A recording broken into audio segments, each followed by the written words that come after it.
Welcome to the Productivityist Podcast. I'm Mike Vardy, your host and founder of Productivityist. What if our bodies could talk? What if they could tell us that what we're doing to them and for them is either good or bad? Well, that's what Dr. James Hamblin does, not just in his writing for The Atlantic, but for this video series he does called If Our Bodies Could Talk, which I caught on to a while ago and I've enjoyed every one of them. A lot of the videos do have a direct correlation to productivity, and I wanted to have him on the show to talk about not just those videos and some of the stuff he discusses in those videos, but other things that I believe affect our overall effectiveness and efficiency and therefore productivity. He's a funny guy, he's insightful, he's smart. We have a little bit in common. I'm no doctor, but I'm glad I got to speak to one here this week on the show. So without further ado, here he is, Dr. James Hamblin, my guest this week on the Productivityist Podcast.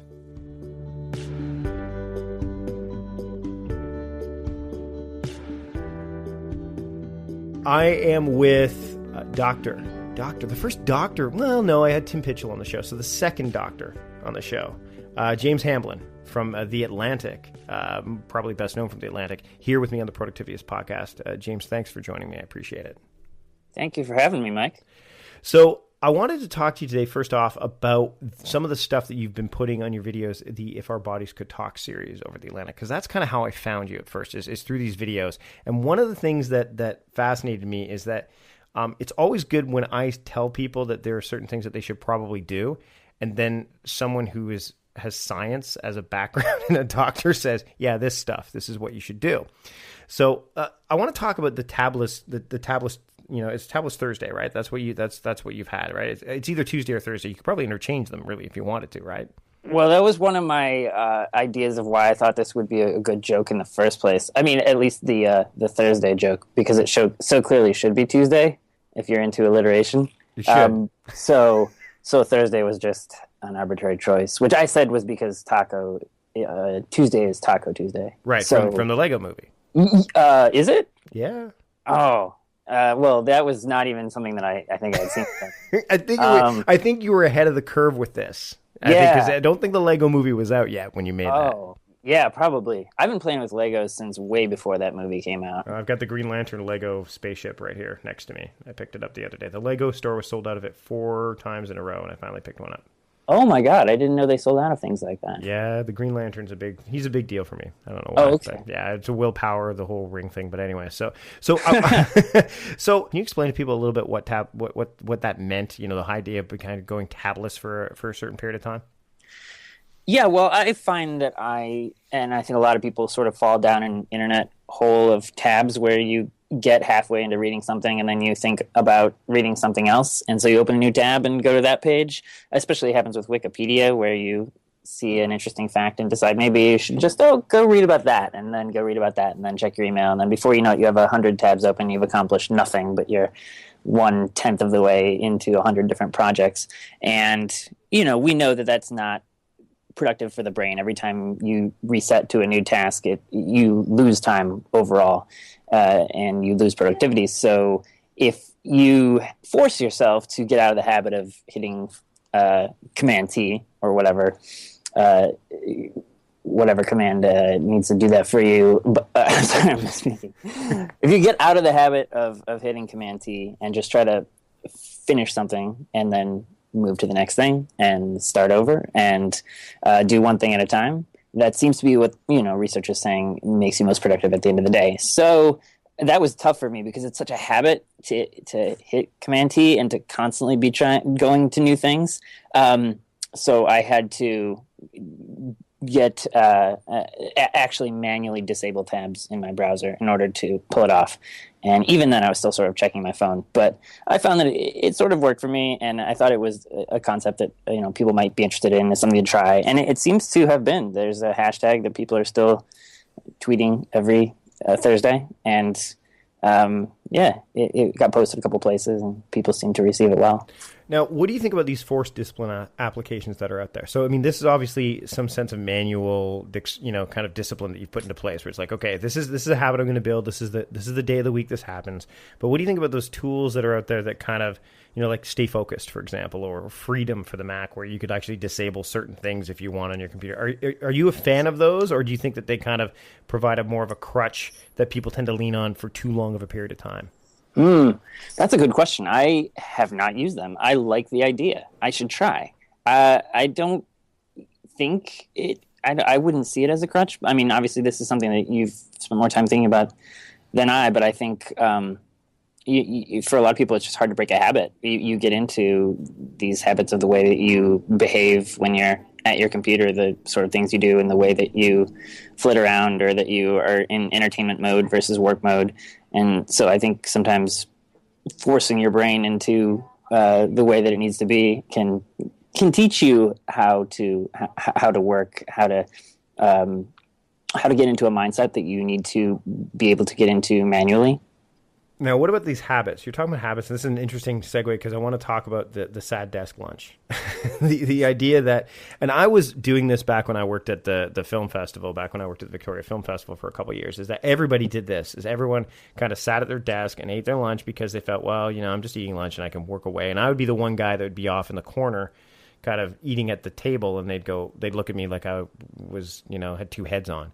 It was like, why do you think people continue to, I mean, first off, why do you think people continue to kind of say, okay, I can't get away? And why do they need to get away to take that time to have that lunch, to get there, to not sit at their desk and chomp away and check email and all that stuff? Yeah. I think if you ask most people if they take breaks, if they're forced to take breaks, by the end of the day, they'll overall be more productive. If you just sit down and you try to work for 12 straight hours, you're not going to get as much done. I couldn't quote a beautiful study for you offhand, but I have seen that when people are forced to take breaks like 5 to 10 minutes every hour, they end up being more productive overall. They're more creative and feel better about themselves at the end of the day. All these things go hand in hand. So there's not just the element of not working straight for 12 hours. There's also the social element of it. Which is, it's sort of a newer practice too for everyone to just work straight through the entire day and not take some time to chat with people and hang out a little bit. So, it's kind of breaking a newer trend as opposed to trying to really radically reform anything. Let's talk about sleep, because science has proven that, you need a certain amount of sleep. I'm a night owl. As somebody who did comedy, and you've done comedy as well, comedy doesn't happen at brunch. It's something that you would do at night. And then, I don't know about you, but I would get, I'd finish a performance and I'd feel like I wouldn't be ready for bed. I'd be ready to continue going. So is there, I know people say, our circadian rhythms are designed that we wake up in the morning. I'm still a night owl. Ever since I did, I get up at 8 a.m. unless I'm forced to get up any earlier, and I'll stay up till 1 a.m. We're seeing the miracle morning. I know Hal Elrod, he's somebody I've known, and he's put together some great stuff. I'm not getting up at 3:30 in the morning, but I get the idea. Is it the same kind of principles when it comes to what we're talking about with diet? Is, just get the right amount of sleep. It doesn't really matter when you get the sleep, just get the right amount. Yeah. The only data on that I know about is people who work night shifts have more chronic health conditions and die earlier. Yeah, I saw that the Sleepless in America documentary was really good in that. It was a long documentary and almost put me to sleep, but they did talk about that, like depression and stuff can set in for them as well. Yeah, it's unlikely too that you're getting really rock solid sleep during midday. When I was working in the hospitals, I'd have to cover weeks, sometimes 2-week blocks, usually a week at a time of night shifts, and it would take me that long, the whole week, before I could potentially sleep for like 6 hours at a time. It takes you a long time to adjust. I guess if you're working full-time night shifts, ideally your body should be able to shift. But yeah, so I know that's not good. I think if you're in some sort of sync with the diurnal rhythms of the earth for whatever reason, and societal patterns of when other people are alive and functioning, you coincide with them, then you end up being healthier.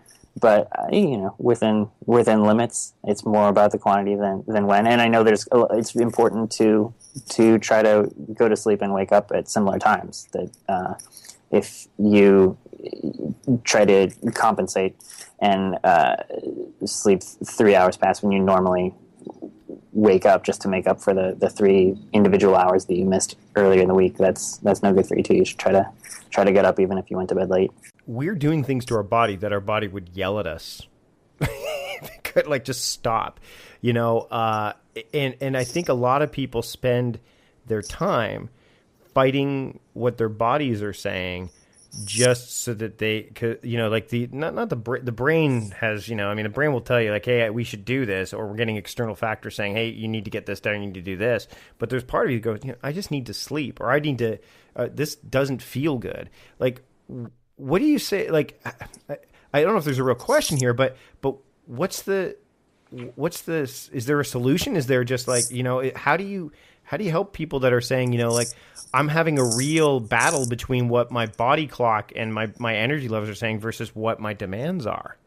Yeah, that's a tough thing. I mean, there certainly is intuition to what you need to be doing, but also would I ever go to the gym if I didn't, that's not what my body's telling me. My body's telling me to just hang out on the couch.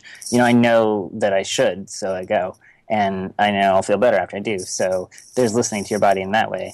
And then there's, knowing what's best for you based on some sort of logic that hopefully should drive you to maybe sometimes, choose a salad over a bag of gummy bears or something occasionally. Like if I listened to my body, I would pretty much eat a pack of Haribo gummy bears for lunch every day.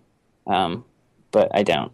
So I guess one of the things that this kind of leads to is the idea of setting goals and like, putting frameworks in place so that you can have your body and yourself just kind of say, okay, what do I really want? Not just the gummy bears that are right there in front of me, but long term, I think we've come because there's so much happening around us and the world is truly, time zones don't matter all that much anymore, right? We're 3 hours apart right now. And, the guy who I just developed a course with lives in Australia, so he's a whole day ahead of me. And so time zones are really, the world's gotten a whole lot smaller, which means the information travels that much faster, which means it comes to us that much quicker. And so the demands are there. So what do you say to people who are having a hard time saying, okay, you know what, I get this, but I don't have time to sit down and figure out what I really want. I'm just going to keep going. Yeah, I think, get some data on yourself and see how easy it could be to, if you want to write a book and you can do it in 20 minutes a day, every day for a year, that is actually a ton of time. And you could do it, even if you think that you don't have the time for it. So then you can do that by kind of charting out your days and how you could accomplish that and making a plan for it and making small quantifiable goals. I was just talking to somebody from the American Council on Exercise, and there are national guidelines in the U.S. about, not just diet, but how much exercise you should get. And right now the guideline is 150 minutes a week, and it can come in any sort of form that you want, any allotment, as long as you get that 150 minutes. And obviously that's kind of arbitrary. If you get 149, it's not going to be a significant difference in your health. But they know from behavioral research that if you set a quantifiable goal, something tangible, something short term, it's certainly better than saying however many thousand minutes in a year. And it's easier than telling people they need to do it every single day. And it is kind of arbitrary, but it seems to work better to have that sort of quantifiable thing where you can say, okay, I did enough. It's been a week. I got what I needed, and now I'm done. And I guess that influences people in an effective way. So that's, I think, where a lot of those sorts of recommendations come from. Finally, a couple more questions. Number one, how is email ruining us again? I mean, I know. No, email. How do you deal? Like, email is one of those things where, and it's been scientifically proven that when you get an email notification, you've seen the dopamine levels rise, right? And of course, when you deal with one, it's a sense of accomplishment. So you probably get the same thing. How do you kind of get out of your inbox? Because it's just like the tablets issue where it just becomes an endless storm. How do you get out of your inbox so that way you're not constantly dealing with the small wins or the very meager wins that email can give you? Yeah, I keep it closed for a lot of the day, and then you just sit down and power through them and get, just you're doing email and then you're not doing email. It's sort of very similar to the Tablets Thursday approach, single tasking. But I also suggested in that video that we just have a cool button, which would sort of be analogous to the like button on Facebook or the fave on Twitter, that allows you to acknowledge something and say yes or haha or thank you or yes, okay, we'll meet at 5:00, good, and without having to type all that out. And someone actually made that app for Gmail in response to the video, and I now use it. It's and you actually cool someone's email, and they get an automated response, and it archives the email, and the response says, James Hamblin cooled your email. That means he thought it was interesting or amusing, and he appreciates the email. And it's super fast and super easy, and hopefully people find it not too disrespectful. But it's something that's free, and anyone can get, and it's called Put Some Cool in Your Email. Awesome. I'll definitely put a link to that in the show notes. The other thing is I know a lot of people use a tool like Asana for project management, and they've got the little heart button for any comments, so it keeps the flow of information going without you having to stop saying, that's great, thank you, or whatever. So I think we're going to see a lot more of this. Finally, New Year's resolutions. We're, 3 months into the year now? I would imagine 2 full months in. I imagine that, as we record this, I imagine that some people out there are not they have not kept up with their New Year's resolutions. What are your thoughts on New Year's resolutions? Just really quickly, do you do them? How and if you do you do them at the start of the year, or do you just try to build habits throughout the year? I'm constantly kind of coming up with new goals and behavioral things that I should try to work on. So the New Year is kind of arbitrary for me. This year is for me just to focus on not buying anything ever, and buying experiences instead of things, which is something that I sort of focused on in some psychology research in a piece early in the year, but about the value that we get from, taking a weekend trip someplace or going to a concert instead of buying new clothes or some device that is only going to get old and wear out. And it sort of seems like buying that material thing might actually be smarter because you're going to get to use it every day for a long time. But buying the experience, when you remember it, you're happy, and it creates a sense of nostalgia and all the kinds of good things. So yeah, that's kind of been what I've been trying to focus on. I think for a lot of people, a year is an incredibly long time to say that you're going to go to the gym every single day. And the shorter term things are probably smarter, but whatever works for you. Awesome. James, thanks again for taking the time to talk to me today. I really appreciate it. Where can people find your work on the internet? Although there'll be lots of show notes, just let our audience know so they can just jump on it right away. Oh, come to theatlantic.com. We have all kinds of wonderful magazine writing every day. Awesome. Thanks again, James, for joining me this week on the Productivityist podcast. Thank you so much for having me. And there you have it. That was the interview I had with James Hamblin. Now, there was some other stuff that we discussed that is available to Patreon supporters. So if you go to patreon.com/productivityist, you're going to hear the extended version of this interview, which we talk a little bit more about a few things, including dietary choices and things like that, that will definitely have an impact on your productivity. Again, all this stuff revolves around awareness, and it was so awesome to connect with James. In fact, next year, so as we're recording this, is March of 2015. In February of 2016, the Dad 2.0 Summit is going to be in Washington, D.C., and that's where the Atlantic is. So my hope is that I'll actually be able to connect with James in person, maybe have a coffee, not the one that we talk about in the Patreon exclusive version of this interview, but, a regular coffee, and just chill out and get to talk a little bit about some of the stuff that we enjoy regarding, whether it's productivity or just being healthy and making ourselves better than we already are. So thanks again for listening this week. For all of the Patreon supporters, thank you so much for being part of the show. I am hugely excited that you have all joined me. And if you're interested in supporting, again, go to patreon.com/productivityist, and there are a ton of perks available. We've got more podcasts coming down the pipe. including not just interviews that we've had or discussions, but also hybrid episodes like the meetings episode we did a few weeks ago, where you're going to hear little clips from not just people that you've already heard on the show, but other people as well, and some of the other people who are helping me out with Productivityist. As we grow the podcast, we grow the site, we grow everything about the Productivityist brand. So thanks again for joining me this week. We will see you all again next week with a brand new episode of the podcast. Until then, work on being more effective, work on being more efficient, which ultimately will lead you to work on being better than ever.